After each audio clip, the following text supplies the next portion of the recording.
Guys, isang matinding hambalos lang pala ang kailangan para lumambot ang ulo ng pasaway na player na ito. Sang-ayon sa report o tweet ni Snow Badwa sa X, dating Twitter, gusto nang bumalik ng manlalarong ito matapos ang kanyang palpak na biyahe sa buwan. Todo insulto ang isanalpak ni Snow Badwa sa pagbumukha ng player na ito nang sabihin niyang inamuka, tigas-tigasan ka pa. Nung maramdaman mong walang sweldo, malambot ka pa pala sa mamon. Malinaw kung sino ang tinutukoy dito ng kontrobersyal at prangkang sports writer. Walang iba kundi si Kulot na nanghihingi ng buwan ng alukin na maglaro para sa gilas. Pagkatapos magtigas-tigasan, ngayon ay nangangatog ang tuhod ni Damun at nakikiusap na gusto na niyang bumalik. Ang tanong, tatanggapin pa kaya siya ng talk and text? Yan at maraming iba pa ang ating pag-uusapan, kaya panoorin nyo ang bidyong ito hanggang dulo. Pero bago ang lahat, kung gusto nyong suportahan ang ating channel, please like and subscribe. Malaking bagay na po yan sa aming mga vlogger. Sa mga nag-subscribe na, maraming salamat. At sa mga hindi pa, salamat sa pagdalaw ninyo dito sa ating channel. Bago po ang lahat mga ka-Republic, muli humihingi ako ng paumanhin dahil sa boses ko na hanggang ngayon ay paus na paus pa rin. Hindi pa po tayo lubusang magaling. Anyway mga ka-Republic, matapos abuti ng talk and text ang pinakatuktok ng tagumpay sa nakaraang Governor's Cup, ngayon sa pagsisimula ng Commissioner's Cup ay kitang-kita na nag-i-struggle sila. Maraming dahilan. Una, nagsimula ang conference na marami silang injury. Pero ang isang nagdudumilat na rason ay dahil wala ang kanilang number 1 gunner na si Mikey Williams na nagsabing hindi siya babalik sa Pilipinas hanggat hindi namimit ng team management ang kanyang demand. Nagsunod-sunod ang talo ng talk and text hindi lang sa PBA kundi maging sa East Asia Super League. Kahit nariyan pa ang mahusay nilang import na si Randy Hollis Jefferson. At dahil nga sa napagtatatalo, dagdag inspirasyon naman ito kay Mikey Williams para ipagpilitan ang kanyang demand na dagdagan ang kanyang sweldo at gawin itong 2.4 million pesos a month. Alam ni Mikey Williams kailangan siya ng TNT. Halos 6 na player with maximum salary ang katumbas ng demand na ito ni Damun. Malakas ang loob ng mga handlers ni Mikey Williams na makukuha nila ang gusto ng kanilang manok. Ngunit natuto na ang TNT team management. Sa pagkakataong ito, hindi na sila magpapa-blackmail.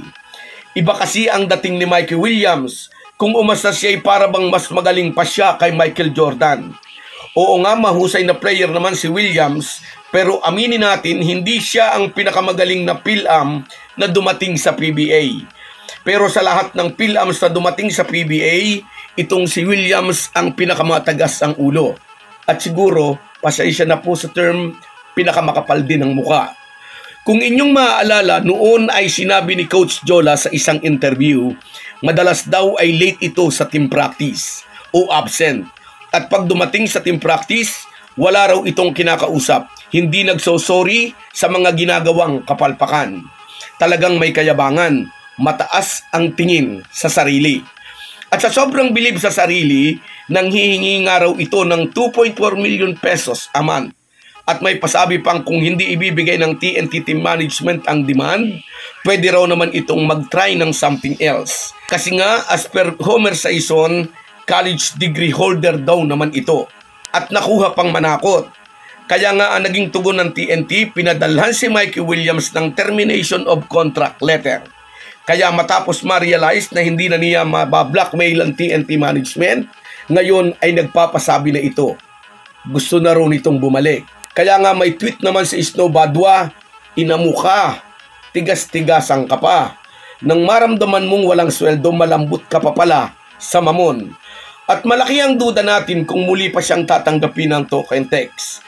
May mga nagsasabi tanggapin daw ulit para maging trade asset. Pasibatin daw papuntang SMC Block at humingi ng star player din na kapalit. Personal na opinion lang po natin, duda ako rito. Malamang hindi yan tatanggapin ng SMC. Tulad po ng nasabi ko na dati, magkasama sina Al Francis Chua, Ricky Vargas at Bobby Rosales, nang i-announce nila itong player na nanghihingi ng buwan ng opera nilang maglaro para sa Gilas, Pilipinas.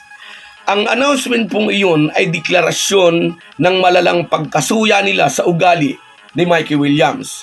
Ang player pong katulad ni Mikey Williams na abusado at walang respeto sa team management, mga coach at mga kapwa players ay hindi na dapat pinaglalaro sa PBA. Opinion ko lang po ito. Ituloy-tuloy na dapat ang silent ban upang doon na lang siya maglaro sa buwan upang hindi siya pamarisan ng ibang players sa PBA. So guys, yan lang muna. Hanggang sa muli.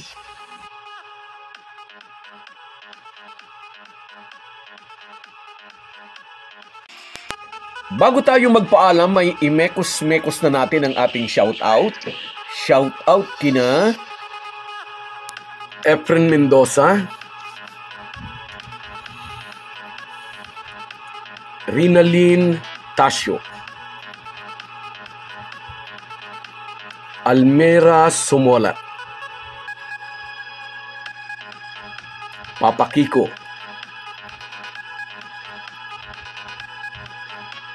Joel Atienza, Eliza Ruth Rosario, Levi Alpon, Rose Marijuan, at si Edwin Gardon. Pasensya na po kayo sa boses ko. Hindi pa ako masyadong magaling. Salamat po.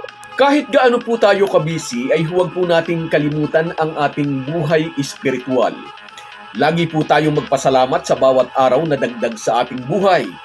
Malaki po ang maitutulong ng pananalangin araw-araw. Isang paalala po mula sa inyong Halo-Halo Sports Republic.